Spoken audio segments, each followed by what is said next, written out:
राम मंडळी कायमच वेळ झालेली असते बक्का खायची आणि त्यात आता श्रावण महिना आमच्यासारख्या मटणाला हापापलेल्या माणसाचं बी आजकाल उपवास असतात. म्हणून आपलं म्हणलं उपवासाचं काहीतरी करूया. आज मी करणार आहे शाबू वड, ते बी माझ्या पद्धतीनं.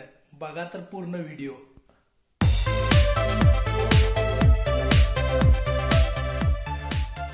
शाबू वड्यासाठी मी 5 मोठं बटाटो उकडून घेतलेला आहे, ते बी कोंब काढून.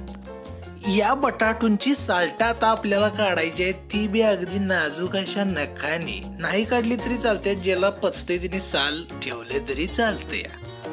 हे आपलं सोललेलं बटाटू. आता शेंगदाणा हलकस भाजून घेतल्यात कूट करायला, मग ते मिक्सर मध्ये कूट करून घेतलं. हिरवीगार कोथिंबीर आणि हिरव्यागार मिरच्या नाहीत म्हणून लाल अशा मिरच्या घेतल्या, ते बी भाजून.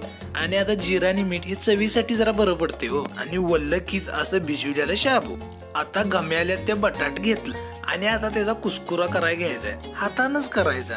आणि मग नंतर हातानं जमत नाही असं वाटलं तर मग वाटी घ्यायची आणि वाटीनं त्याचा पाक कुस्कुरा करून टाकायचा बारीक असा डरडरीत सगळा झाला पाहिजे तो.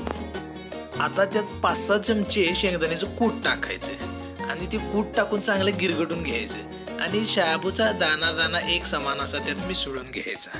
सगळा असा एकजीव करायचा, जीव घालवायचा नाही अजिबात त्याचा.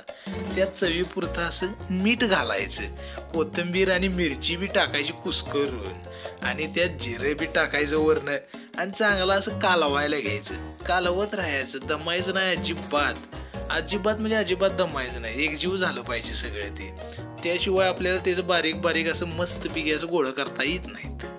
एकदा का त्याचा ह्यो मोठा गोळा झाला की आपल्या तोंडावरचा आनंदच काही वेगळा असतोय. मग आता त्याच्या बारीक चपटे गोळ्या करायच्या असतात, मग ते काय आपल्याला सगळं जमणार नसते. म्हणून आईची मदत त्यात घेणं गरजेचंच असते. आणि विचारून करा, लय पुढं करू नका. आणि असं मस्तपैकी त्याच्या चापट्या बनवा. तवर तेल तापवाय ठेवा. तवर मी काय केले, त्यात आणि जरा असं तिखट टाकले, म्हणजे जरा वेगळ्या पद्धतीचं करूया म्हटलं. आणि ते वेगळ्या पद्धतीचे बी मी वडे केलेत. आता ते घ्यायचं आपल्याला तळायला आणि ते घमेल्यात काढायचं आहे करून. चला मग तळाई घेऊया. असं तेल असं कसं झमझमीत तापलेलं आहे. तळा असं मस्तपैकी तळलं, चांगलं भाजलं म्हणजे की पिलटीत असं घ्या. आणि चमचा बिमच्या काय घेऊ नका, चांगला हातानं तोडा, चटणीत बुडवा आणि त्याच्या आईला खुसखुशीत खमंग असं खाऊन टाका. वा चरचरीत.